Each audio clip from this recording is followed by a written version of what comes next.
Definitely my most anticipated fucking album from this band. Bro, for the most anticipated album of the year, the Swedish progressive metal and rock band Opeth released their new album, The Last Will and Testament, on November 22nd through Reigning Phoenix Music.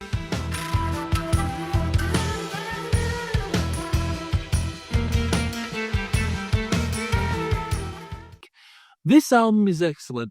That is all. And I will see you in the next one.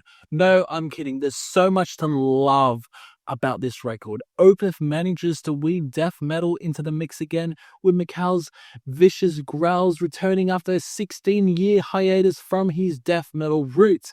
This marks a fucking monumental turning point for Opeth as they boldly embrace progressive death metal once more.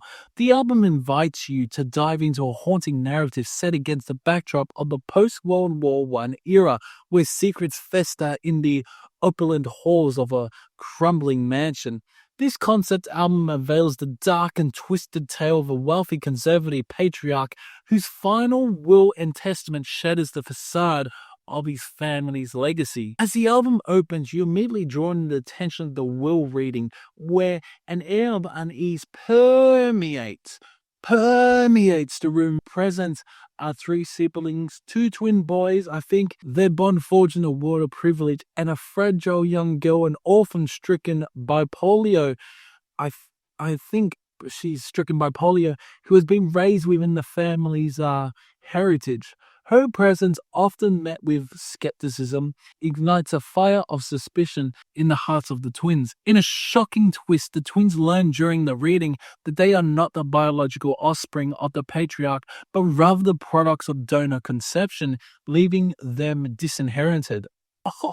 As the weight of this revelation sinks in, the girl emerges as a true heir, not due to her status, but as the clandestine daughter of the patriarch's maid.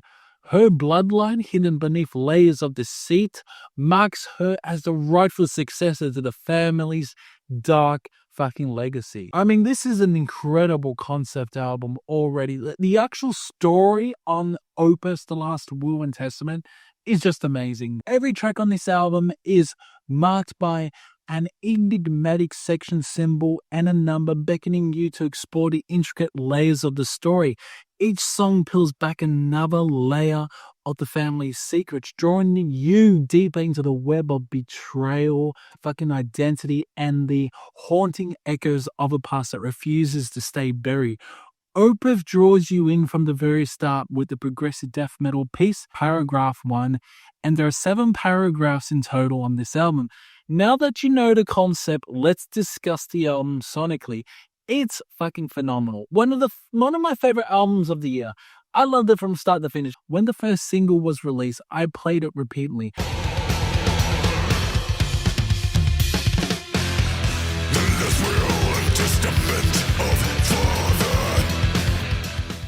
Then paragraph 2 kicks in, and holy shit, it's amazing. Progressive death metal mixed with rock and jazz. Not to mention that mouth-watering riff in that song.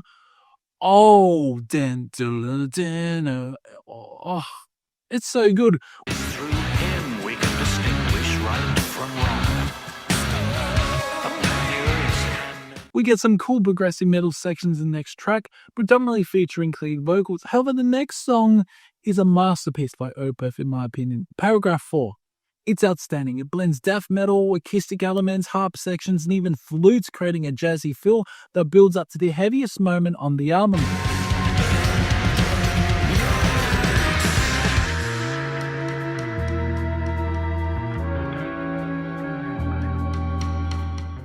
Paragraph 5 is another fantastic track, heavy and hard-hitting, reminiscent of older Opeth.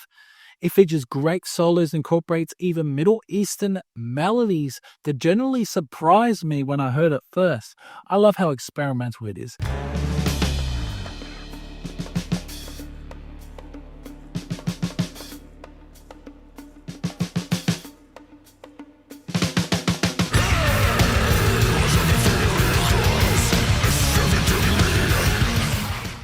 Paragraph 6 feels like a rush of prog metal, and I adore it. Mikhail's vocals shine on this solid track. Paragraph 7, which arguably should have been the final track, in my opinion, is another fantastic offering. I love the vocal harmonies, the incredible guitar work. It's a slower song, but it's magnificent.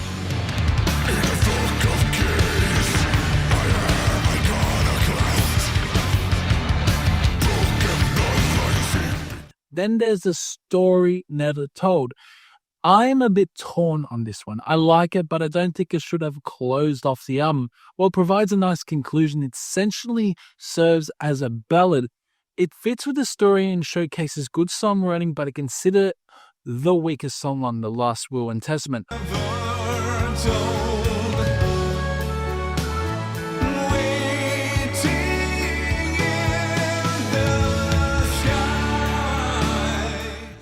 Overall, that's just my opinion. What incredible album. Flourishing guitars, great riffs, amazing solos, and plenty of jazzy influences abound. It reminds me of Heritage, but with an added intensity, like Heritage on crack. I've played this album repeatedly, and I keep discovering new sections to explore. Not to mention, it sounds incredible through headphones. The layering and fucking production are top notch. It's a heavy record, and I believe that this is their best album since Watershed. Not to say the albums that followed were bad. They're all good. There isn't one single bad Opeth album. It was refreshing to hear death metal growls, death metal back in the mix. But what if The Last Will and Testament didn't feature death metal? Would I still love it? Absolutely. The songwriting is exceptional and the storytelling is terrific. For this, I'm scoring Opeth's brand new album a solid 90%. It's remarkable. It's a remarkable work that stands shoulder to shoulder with many of the year's best releases. I'm not entirely sure if it's my favorite album of the year, as Opeth often takes time to fully appreciate. It took me over 2 years to really enjoy it, and it didn't happen overnight. We'll see with time if it stands the test of time. Also, let me know what you discovered and what you thought about the new Opeth. It's been fun, and I'll see you in the next one.